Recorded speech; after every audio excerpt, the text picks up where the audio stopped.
En France, on parle beaucoup trop du voile. Depuis des années, les débats s'intensifient et s'aggravent au sujet de l'islam. Mais au centre de toute cette polémique, il y a les femmes. On cherche à nous invisibiliser, à nous réduire au silence, à nous enfermer dans nos maisons, au nom de notre liberté. C'est pas très logique tout ça. Je ne sais même pas si eux-mêmes se rendent compte de la stupidité de leurs propos et de comment ça ne tient absolument pas debout. Bref, dans cette vidéo, je veux pas faire un débat sur les idées politiques du moment ou sur le gouvernement, mais bien sur l'opportunité incroyable que ça génère pour les femmes voilées d'avoir toutes ces polémiques sur le hijab. Reste bien jusqu'à la fin de la vidéo, je t'explique tout ça en détail. Mais avant ça, salam alaikum, moi c'est Fatima, je suis consultante en marketing digital, coach mindset et business pour les mamans entrepreneurs et dans cette chaîne, je t'aide à prendre ta place en tant que femme et je te dévoile toutes mes stratégies pour pouvoir vivre confortablement de ton activité. Alors abonne-toi si ce n'est pas déjà fait pour ne rater aucune des pépites que je partage ici. Et aujourd'hui, on parle notamment du hijab, surtout quand on est salarié. Quand j'étais moi-même salariée, je culpabilisais énormément parce que je devais retirer mon hijab en arrivant au travail. Parce que quand je priais dans la salle de pause, j'étais absolument pas concentrée. Ma tête était concentrée sur la porte en espérant que personne n'arrive et ne me voit en train de prier. Ou alors, je me retrouvais à devoir rattraper toutes mes prières en rentrant à la maison pour pouvoir être un minimum concentrée dans ma prière. Et puis, je culpabilisais d'être absente pour mes enfants parce que forcément, j'ai dû passer par la case nounou. Mais à cette époque-là, je pensais que j'avais pas le choix. J'avais besoin de travailler, j'avais besoin de gagner de l'argent et je pensais que c'était la seule option possible. D'ailleurs, est-ce que tu savais que les femmes voilées ont 81% de chances en moins de décrocher un entretien qu'une femme non voilée, toute confession confondue?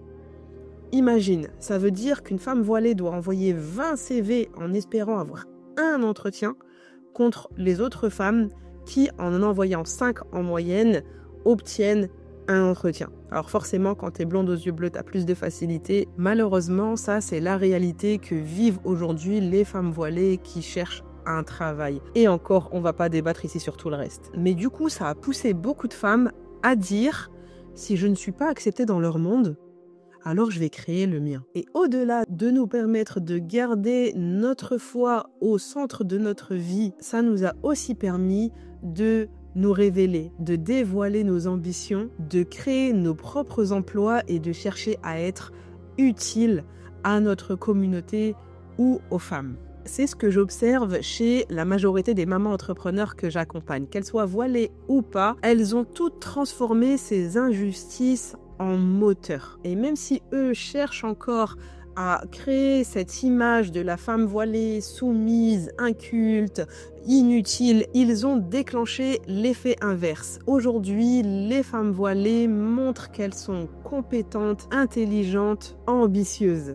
Rien à voir avec ce qu'ils veulent nous faire croire. On se rend compte que tant que l'islam est discret, effacé, qu'on ne nous voit pas, eh bien, on ne les dérange pas, mais à partir du moment où on révèle nos ambitions, à partir du moment où on montre que le hijab n'a pas retiré notre intelligence, ne nous a pas rendu complètement stupides et qu'on est des femmes à part entière, peu importe un bout de tissu qu'on porte sur notre visage ou qu'on ait les cheveux rouges, orange, bref, chacune est libre de faire ce qu'elle veut.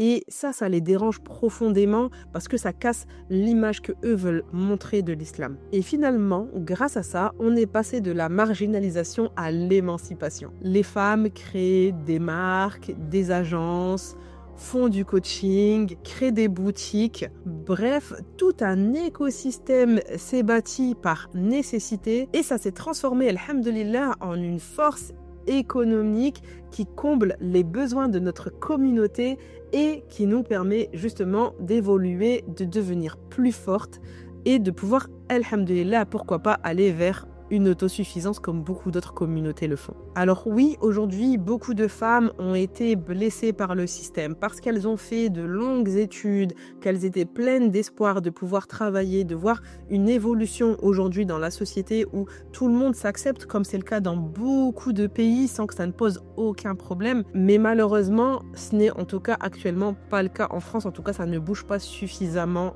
vite. Et aujourd'hui, justement, ça a permis à beaucoup de créer leur propre histoire, leur propre entreprise. Ça permet aux femmes musulmanes d'en inspirer d'autres et de bâtir leur propre liberté, de vivre leur vie selon leur propre code, alhamdulillah. Alors plus que jamais, le voile n'est pas un frein, le voile n'est pas de la soumission, sauf à notre Créateur, alhamdulillah. C'est devenu un symbole de liberté et un symbole de foi, alhamdulillah. Et si tu fais partie de ces femmes qui justement ont créé leur propre chemin, je t'invite à écrire sous cette vidéo quelle est ton activité, ce que tu proposes pour justement qu'on puisse se donner de la force, qu'on puisse avancer ensemble, se découvrir et voir un petit peu justement toute la force de l'écosystème qu'on a mis en place ensemble, alhamdulillah, et continuer à le faire grandir ensemble. Et si ce n'est pas ton cas et que tu veux toi aussi pouvoir bâtir ta liberté à travers l'entrepreneuriat mais que tu ne sais pas comment faire, je t'invite à réserver ton appel offert. On va pouvoir discuter un petit peu